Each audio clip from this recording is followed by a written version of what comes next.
There are days that divide history into before and after. Days when the entire world holds its breath, and silence says more than 1,000 screams.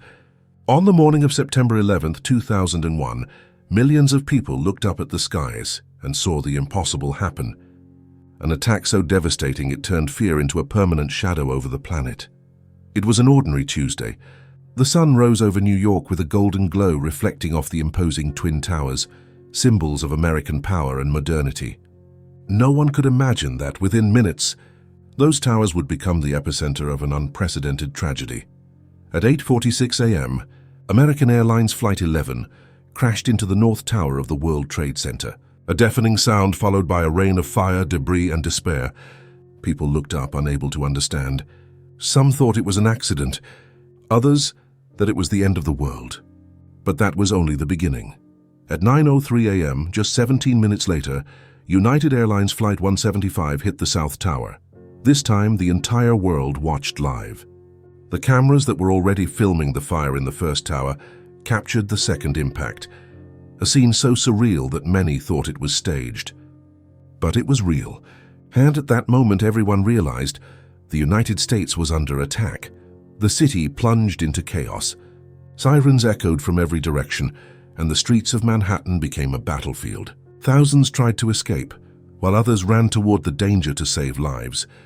Inside the towers, the scene was horrific. People trapped between floors, smoke spreading unbearable heat. Some called their families for the last time. Others tried to descend stairways that soon became impassable. And outside, New York watched helplessly as the burning towers became symbols of the collapse of modern security. A world accustomed to progress was now facing terror, unfiltered, uninterrupted, unsalvageable. At 9:59 a.m., the South Tower collapsed. Minutes later, the North Tower met the same fate. In less than 2 hours, New York's skyline and human history had changed forever. But what really happened behind that day? Who planned something so meticulous, so cruel? And for what purpose? No disaster is born by chance. Before the first plane left the ground, the plan was already set. While the world slept safely, men were preparing to die and to take thousands with them. In the shadows, September 11th was already in motion. For years, the signs had been there, hidden in reports, ignored warnings, and scattered clues. But no one imagined that a group of 19 men, guided by an ideology of destruction, could turn passenger planes into weapons of war.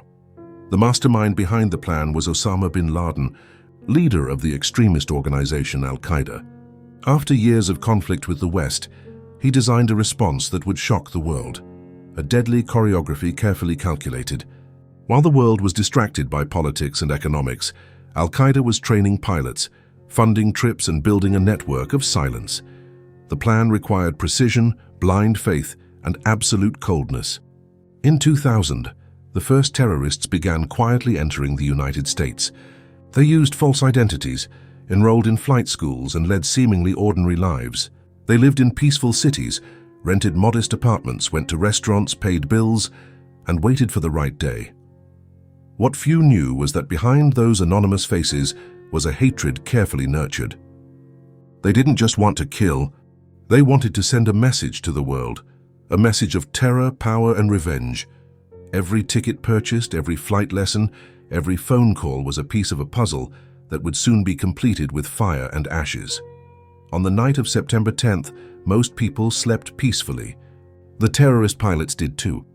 In simple hotel rooms, they reviewed instructions, wrote farewell letters, and prayed in silence. Some called their families.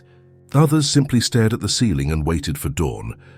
Meanwhile, American intelligence was still trying to connect dots that could no longer be linked in time. Agents had received vague alerts, mentioning planes, attacks, and New York, but nothing concrete. Destiny was already sealed. In the early hours of the 11th, the hijackers dressed like any other passenger.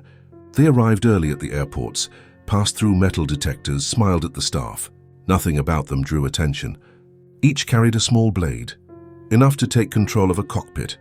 They knew they would not return, but they believed dying meant fulfilling a divine mission. At 7:59 a.m., the first plane took off from Boston. Minutes later, 3 more followed, and the world entered a countdown to tragedy. Sometimes evil doesn't arrive screaming. It comes disguised as normality, with a boarding pass, a polite smile, and the calm of someone who has already accepted their own end. At that moment, none of the 246 passengers aboard the four planes could imagine they were about to become part of the greatest attack in modern history. The planes were in the air. The hijackers had taken their positions. And the clock ticked inexorably toward 8:46 a.m., the minute that would change humanity forever. Humanity forever. At 8:46 a.m., New York's sky stopped being merely blue. It became a mirror of hell. Thousands looked upward, unaware they were witnessing the very moment history collapsed before the world's eyes. American Airlines Flight 11, departing Boston for Los Angeles, would never reach its destination. With 92 people on board, it became a weapon, and at 8:46 it struck the North Tower of the World Trade Center. The explosion shook Manhattan Island. Glass shattered miles away. Moments later, a column of fire rose to the sky, and thick black smoke began swallowing the city. People stood in the streets, stunned. TV networks interrupted their broadcasts. The first live transmissions showed what seemed to be an accident, an isolated tragedy.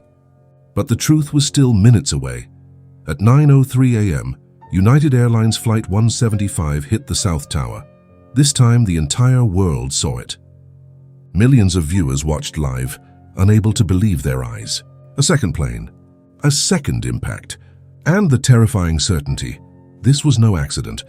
It was war inside the towers. The horror was indescribable. Floors on fire, stairwells filled with smoke, screams echoing through the corridors. People tried to descend, but many were trapped. Others, with no escape, were seen jumping from windows, defying the impossible. The city stood frozen in tears. The entire world watched, powerless. At 9:37 a.m., another impact. American Airlines Flight 77 crashed into the Pentagon, the heart of America's defense in Washington, D.C.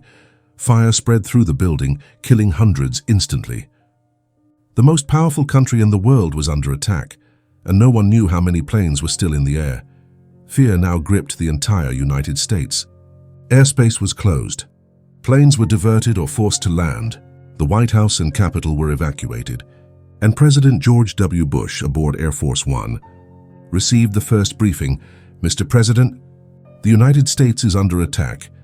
At 10:03 a.m., United Airlines Flight 93, also hijacked, was flying toward Washington, but something happened on board. The passengers, having learned by phone what had happened in New York, decided to fight back. They knew they wouldn't survive, but they sacrificed themselves to prevent another target from being hit. After a desperate struggle in the cockpit, the plane crashed into an empty field in Shanksville, Pennsylvania.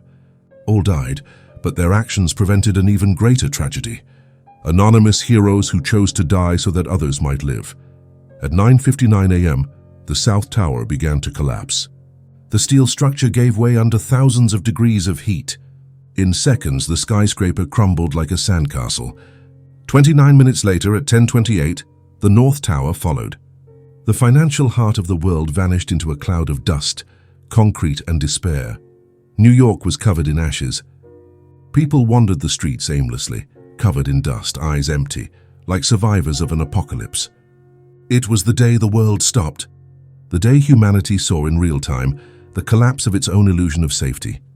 As the dust still covered the sky, the sirens kept screaming. Men and women, firefighters, police officers, climbed the stairs while everyone else ran down. More than 400 rescuers died trying to save lives. New York, once a symbol of power, became a monument of grief and courage. The world wept, but amid the chaos, a silent promise arose. We will not forget. In just a few hours, nearly 3,000 people were dead.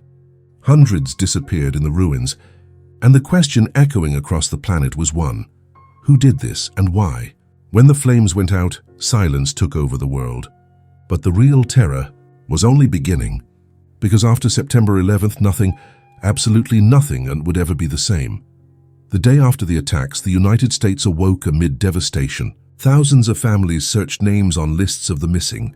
People walked with photographs in their hands, posting flyers on walls covered in dust. The air in New York smelled of ashes and sorrow. Authorities were still trying to understand how a group of men had deceived the planet's greatest military power. But in the streets, one feeling prevailed: vengeance. President George W. Bush appeared on national television and declared, "We will not rest until those responsible are found and punished."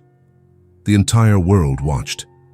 It was the beginning of what would become known as the War on Terror. Less than a month after the attacks, the United States launched a military offensive in Afghanistan. The goal was to overthrow the Taliban regime, which sheltered Osama bin Laden and al-Qaeda leaders. The Tora Bora Mountains became the new hunting ground. Thousands of soldiers were sent to a war that was meant to be quick, but would become one of the longest in history. Meanwhile, within the US, a new fear was born: the fear of the invisible enemy. Airport security changed forever. Cameras were installed everywhere, and the sense of vulnerability became part of daily life.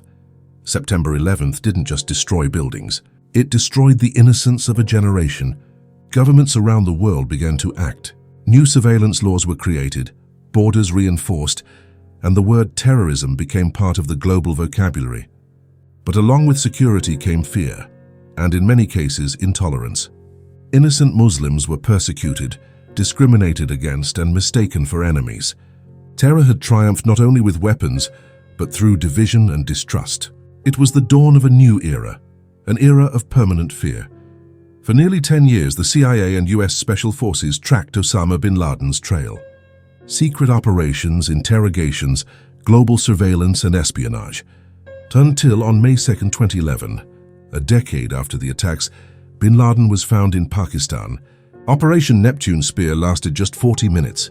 Navy SEALs stormed the compound in Abbottabad and confirmed Geronimo EKIA, enemy killed in action. Osama bin Laden was dead. For many, it was the end of an era. But for others, only the beginning of an endless cycle of wars, loss, and fear. What remained of September 11th goes far beyond the ashes of the World Trade Center. What remained were the scars, physical, emotional, and political. What remained was a world more watched, more divided, more cautious. In New York, the September 11th memorial now rises over the scars left on the ground, with two fountains descending infinitely, symbolizing the void of lost lives. Each name engraved on the bronze plates is a silent reminder that freedom has a price, and forgetting, a risk. The sound of sirens has ceased, but the echo of that day still resonates in every heart that remembers where they were when the world stopped.